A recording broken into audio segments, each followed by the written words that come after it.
ሰላም ጤና ይስጥልኝ የተከበራችሁ የቮይስ ኦፍ ራያ ቤተሰቦች እንደምን ውላችኋል? ጥር 6 2018 ዓ.ም የቮይስ ኦፍ ራያ ዜናዎች ወደ እናንተ የምናደርስበት ሰዓት ላይ እንገኛለን። በቅድሚያም አርዕስተ ዜና። የራያ ራዩማ ብሔረሰብ የማይደራደርባቸው ብሔራዊ ጥቅሞች የማንነትና ራስን በራስ የማስተዳደር መብቶች መሆናቸው ተገለጸ።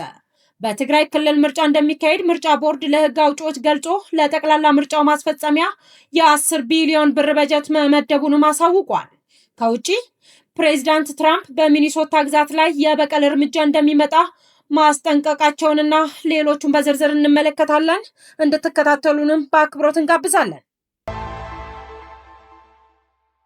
የራያ ራዩማ ብሔረሰብ የማይደራደርበት ብሔራዊ ጥቅሞች የማንነትና ራስን በራስ የማስተዳደር መብቶች እንደሆነ ተገለጸ።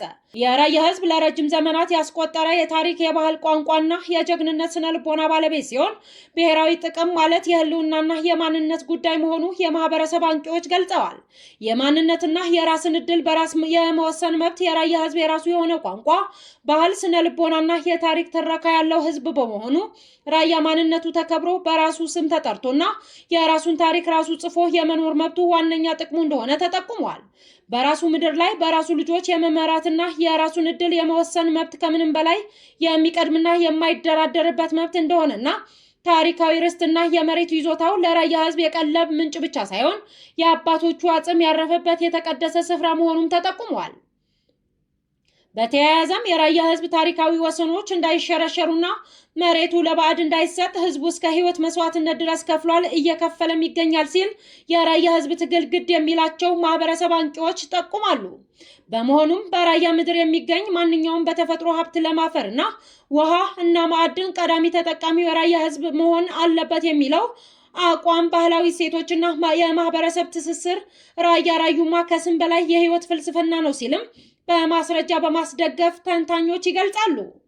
አክለውም በራያ ውስጥ ያሉ የተለያዩ የሃይማኖትና የጎሳዎች የገነቡት የመቻቻልና የአንድነት ባህል እንዲጠበቅና እንደ ራያ ባህላዊ አልባሳት፣ የሙዚቃ ስልቶችና የሽምግልና ስርዓቶች የብሔራዊ መገለጫዎች በመሆናቸው ለድርድር እንደማይቀርቡም ጠቅሰዋል። የራያ ህዝብ በታሪኩ ቀኝ አልገዛም ባይና ለፍትህ የሚቆም ከጭቆና ነፃ በመሆን በማንኛውም ኃይል ስር ተረግጦ የመኖር ቀንበር እንደማይቀበልም ገልጸዋል። ለራያ ራዩማ ብሔረሰብ እነዚህ ጥቅሞች የክብር የመገለጫዎች በመሆናቸው ማንነቱ የተከበረ፣ መሬቱ የተጠበቀና በራሱ ጉዳይ ላይ ባለቤቱ የሆነ ራያ ራዩማ ለኢትዮጵያ ሰላምና አንድነት ትልቅ አቅም ሲኖረውና እነዚህ ጥቅሞች ሲከበሩለት በራያ ምድር ዘላቂ ሰላም ሊሰፍን ይችላል በማለት የራያ ህዝብ ትግል ግድ የሚላቸው የማህበረሰብ አንቂዎችና ምሁራን ሀሳባቸውን እየገለጹ ይገኛሉ። በትግራይ ክልል ምርጫ እንደሚካሄድ ምርጫ ቦርድ ለህግ አውጪዎች ገለጸ። ለጠቅላላ ምርጫው ማስፈጸሚያ የ10 ቢሊዮን ብር በጀት መመደቡንም አሳውቋል። የኢትዮጵያ ብሔራዊ ምርጫ ቦርድ በትግራይ ክልል 7ኛው ጠቅላላ ምርጫ እንደሚካሄድና ለጠቅላላ ምርጫ ማስፈጸሚያ የሚሆን የ10 ቢሊዮን ብር በጀት መመደቡን አሳውቋል። ግንቦት 24 2018 ዓ.ም በሚካሄደው 7ኛው ጠቅላላ ሀገር አቀፍ ምርጫ ለ7ኛው ጠቅላላ ምርጫ አስፈላጊውን የቅድመ ዝግጅት ስራዎች መሰራታቸውንም ገልጿል። የቦርዱ ምክትል ሰብሳቢ አቶ ተስፋዬ ነዋይ በህግ አውጪዎች የጋራ ምክክር መድረክ ላይ ባቀረቡት የመወያያ ሰነድ ምርጫውን ለማስፈጸም የሚያስፈልጉ ከ3000 በላይ አስፈጻሚዎች ምልመላ መጠናቀቁን ገልጸዋል። ምክትል ሰብሳቢው የእጩዎች ምዝገባ ከጥር 1 እስከ የካቲት 1 ቀን 2018 ዓ.ም እና የመራጮች ምዝገባ ከየካቲት 7 እስከ መጋቢት 7 ቀን 2018 ዓ.ም እንደሚከናወን አስረድተዋል። የምርጫ ውጤቱ ሰኔ 4 ቀን 2018 ዓ.ም ይፋ እንደሚሆንም ገልጸዋል። አቶ ተስፋ ያክለውም በመላው ሀገሪቱ 50,000 የምርጫ ጣቢያዎች የሚኖሩ ሲሆን እያንዳንዱ ጣቢያ እስከ 1500 መራጮችን እንደሚያስተናግዱና ምርጫውም ለማስፈጸም በአጠቃላይ 318,000 የምርጫ አስፈጻሚዎች እንደሚሰማሩ አሳውቋል። በምክክር መድረኩ ላይ በትግራይ ክልል ምርጫ ይካሄዳል ወይ የሚለው ጥያቄ ከተሳታፊዎች የቀረበላቸው ሲሆን አቶ ተስፋዬ በክልሉ ምርጫ እንደሚካሄድ አረጋግጠው ቦርዱ ምርጫውን በክልሉ ለሚካሄደው ከትግራይ ክልል ጊዜያዊ አስተዳደር እና በክልሉ የሚንቀሳቀሱ የፖለቲካ ፓርቲዎች ጋር ውይይት ሲያደርግ መቆየቱንም ገልጸዋል።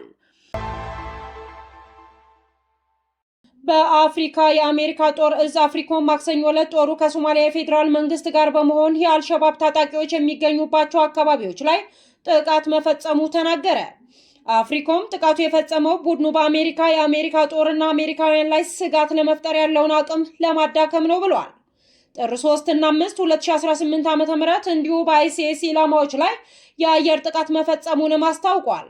አሜሪካ በአይሲስ ኢላማዎች ላይ ጥቃት ከፈጸመባቸው አካባቢዎች መካከል በፑንትላንድ የሚገኘው የጎሊስ ተራራ ይገኝበታል።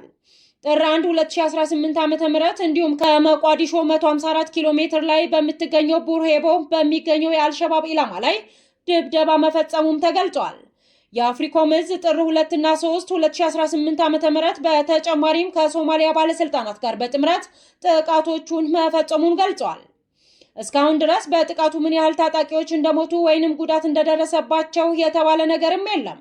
አፍሪኮም በጥር 4 2018 ዓ.ም ተጨማሪ ጥቃቶችን መፈጸማቸውንም አስታውቀዋል። ዶናልድ ትራምፕ ወደ ስልጣን ከመጡ ወዲህ በተደጋጋሚ በሶማሊያ የሚገኙ ታጣቂዎች ላይ የአየር ድብደባ መፈጸሙን በገለልተኛ ሁኔታ የሚከታተሉ ተቋማት ዘግበዋል። ባለፈው ዓመት ሚያዝያ ወር የአፍሪኮም አዛዥ የሆኑት ጀነራል ማይክል በሴኔት ፊት ቀርበው በአሜሪካ የሚገኙ የጂሃድ ቡድኖች አሜሪካ ላይ ስጋት መደቀናቸው ተናግረው ነበር። አይሲስ እና የአልቃይዳ ቡድኖች እየተስፋፉ ስለመሆኑ ተጨባጭ መረጃ አለን፣ በአሜሪካ ላይ ቀጥተኛ ስጋት ይደቅናሉ ብለዋል። አልሸባብ በሶማሊያ መንግስት ላይ እንደ አውሮፓውያን አቆጣጠር ከ2007 ጀምሮ ጦርነት ያወጀ ሲሆን በአገሪቱ ደቡብ ምስራቅ የሚገኙ አካባቢዎች በቁጥጥሩ ስር አድርጎ ይገኛል። በሶማሊያ የሚገኘው የአይሲስ ግን በቁጥሩ አነስተኛ ሲሆን በብዛት የሚንቀሳቀሰውም በፑንትላንድ ተራራማ አካባቢዎች ላይ ነው። ፕሬዚዳንት ትራምፕ በሚኒሶታ ግዛት ላይ የበቀል እርምጃ እንደሚመጣ አስጠነቀቁ። የአሜሪካው ፕሬዚዳንት ዶናልድ ትራምፕ በሚኒሶታ ግዛት ላይ የመቁጠሪያና የበቀል ጊዜ እየመጣ ነው ሲሉ ጠንከር ያለ ማስጠንቀቂያ አስተላልፈዋል።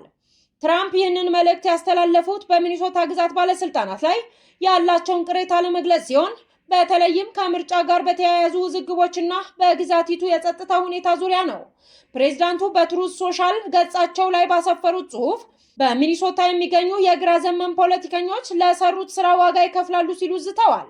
በሚኒሶታ ግዛት ባለስልጣናትና በዋይት ሃውስ መካከል ያለውን ግንኙነት እጅግ በከረረበት በዚህ ወቅት የትራምፕ ንግግር በግዛቲቱ ውስጥ ከፍተኛ የፖለቲካ መነቃቃትና ስጋትን ፈጥሯል። የትራምፕ ደጋፊዎች ፍትህ ሊመጣ ነው በሚል ንግግሩን ሲደግፉት፣ ተቃዋሚዎች ግን ፕሬዝዳንቱ ስልጣናቸውን ተጠቅመው ፖለቲካዊ በቀል ለመፈጸም እየዛቱ ነው ሲሉ እየተቹ ይገኛሉ። ሚኒሶታ የትራምፕ ዋነኛ የፖለቲካ ባላንጣ የሆኑት የቲም ዋልዝ ግዛት መሆኗ ጉዳዩን ይበልጥ ትኩረት እንዲስብ አድርጎታል።